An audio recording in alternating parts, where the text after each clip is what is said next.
नमस्कार, MS मराठीमध्ये आपल्या सर्वांचं स्वागत आहे. मी नाथा सावंत. खरं तर आपत्कालीन संकट ज्यावेळेस येतं तेव्हा माणसाला माणूसच धावून जात असतो मदतीसाठी.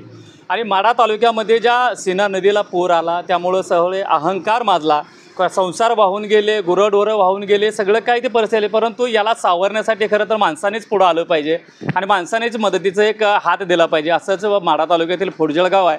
या फुटजळगाव समस्त ग्रामस्थ सर्व एकत्र आले आणि त्याने एक मदतीचा हात, खरं तर एक मदतीचा हातपेक्षा अनेकांनी हात केले पाहिजेत आणि त्यांना जे संसार वाहून गेले, जे उघड्यावरती आहेत त्यांना निदान आपण मायेची उपतर दिली पाहिजे आणि काहीतरी आपले कर्तव्य लागते की आजपासून 30 तारखेपर्यंत पुढं राज्यामध्ये अजून हाय अलर्ट करण्यात आलेला आहे. पाऊस येण्याची शक्यता वर्तवली जाते. आता फुटजळगावचे ग्रामस्थ जे आहेत यांनी मदतीचं या ठिकाणी हात केलेला आहे आणि त्यांना एक मदत, खरं तर मी अजून एकदा म्हणेन, एक हात मदतीचा पेक्षा असंख्य हात मदतीचे आले तर फार बरं होईल. दादा काय सांगाल, आज तुम्ही फुटजळगावच्या वतीनं सर्वांना बरोबर घेऊन अन्न पाणी असेल किंवा काय घेऊन चाललेलं आहे?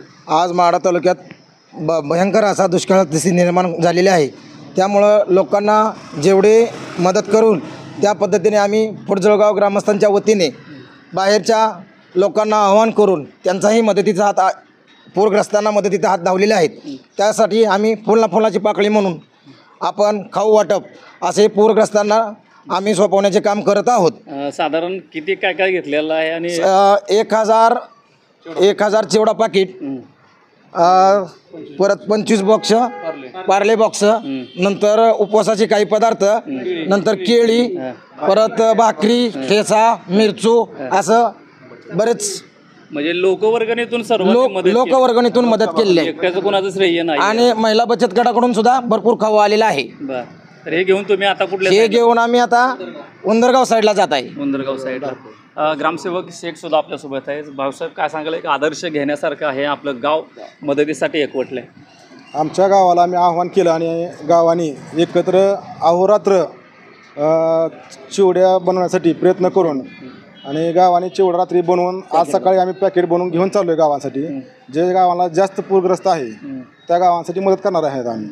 आणि तिथं जाऊन अजून आर्थिक परिस्थितीची काय बघून अजून पण त्यांना काय देता येईल तेवढं आम्ही देण्याचा प्रयत्न करू. खरं तर माणूस माणसासाठीच मदत करत असतो आणि माणसाने खरं तर समोर आलं पाहिजे, मदत केली पाहिजे. खरं तर शासन की असेल, डिपार्टमेंट असेल, याच्यावरती कुणावर बी विसंबून राहू नका. कारण सोशल मीडियावरती आपण व्हिडिओ भरपूर बघितले. कारण सिर सलामत तो पगडी 50 असं म्हटलं जातं. त्यामुळं आपलं लक्षण आपणच करायचं आहे. दुसरा येईल मला मदत करेल ही अपेक्षा करू नका. आणि जे जनावरं असतील ते योग्य चांगले उंचवट्यावर ठेवा. अजून परत जर शक्यता पावसाची असेल तर पुन्हा एकदा संकट येण्याची शक्यता वर्तवली जाते. त्यामुळं आपला बचाव आपण स्वतःच करायचा. फुटजळगाव तालुका माढा 25 तारखेला आम्ही गावकऱ्याला सूचना दिली की पूरग्रस्तासाठी मदत करण्यासाठी आवाहन केलं आणि लोकवर्गणीतून बरीच लोकवर्गणी जमा झाली. त्यातनं आम्ही चिवडा,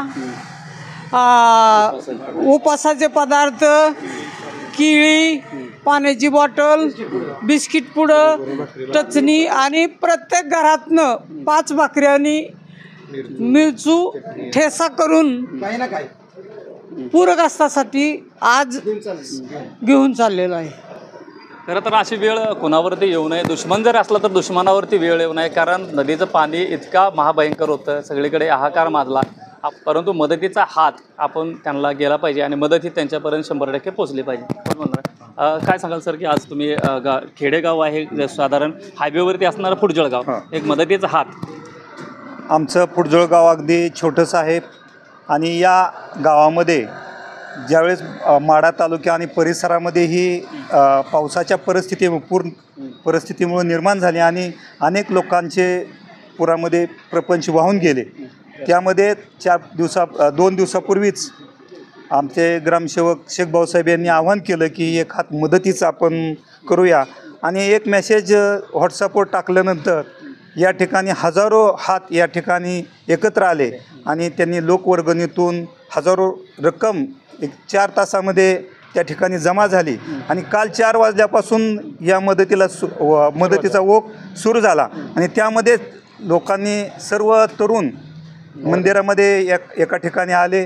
त्यांनी एकत्र सर्व हे बुंदी आणि चिवडा या ठिकाणी पाकिट बनवली आणि हा बनवलेला मेसेज आम्ही व्हॉट्सअपवर टाकल्यानंतर जे परगावी अधिकारी वर्ग आहे त्यांनीसुद्धा या ठिकाणी मदत पाठवलेली आहे. जवळ 10च मिनटात आमच्या सर्व फुटजळगावचे जे परगावी अधिकारी वर्ग आहे त्यांनी अनपेक्षितपणे आमचे 15,000 ते 20,000 रुपये त्या ठिकाणी जमा झाले. आणि या पुढच्या काळातसुद्धा दिवाळीतसुद्धा आम्ही ठरवलं आहे की हे अन्न दिलेलं आहे, परंतु दिवाळीच एखाद्या गावामध्ये जाऊन त्या ठिकाणी अन्न वस्त्र देऊन आपण साजरे करूया.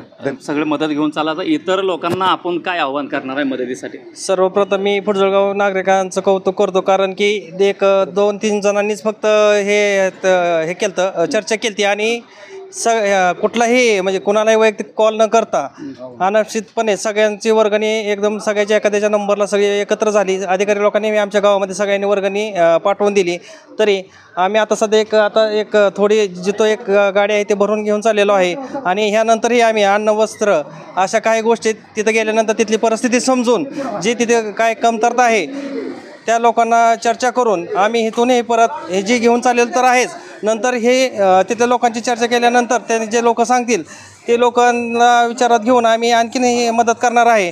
आणि दुसऱ्याही गावातील लोकांना, आमच्या सर्व म्हणजे माढा तालुक्यातील लोकांना विनंती आहे की आपणही सर्वांनी थोडीफार ही मदत करावी अशी मी त्यांना विनंती करतो.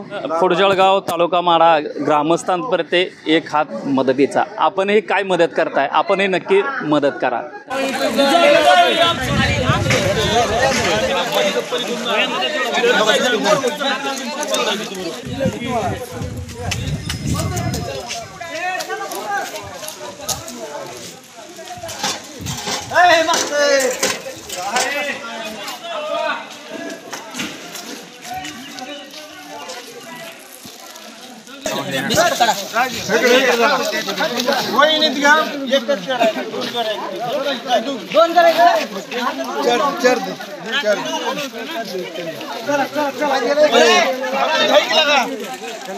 तर खरं तर स्तुत्य उपक्रमच केला जातोय, कारण माणूस माणसाला शेवटी माणूसच उपयोगाला असतो. आता राजकारण बाजूला ठेवून निव्वळ समाजकारण हे फुटजळगावचे समस्त ग्रामस्थ या ठिकाणी लोकवर्गणीतून आणि ज्या महिलांनी भाकरी केलेला आहे, मिरचीचा ठेसा आहे, हे त्यांच्यापर्यंत पोहोचते आणि त्यांच्या मुखामध्ये हे अन्न या ठिकाणी जात आहे. मी कॅमेरामन नाथा सावंत, MS मराठी न्यूज, मराठी माणसाचा मराठी चॅनल.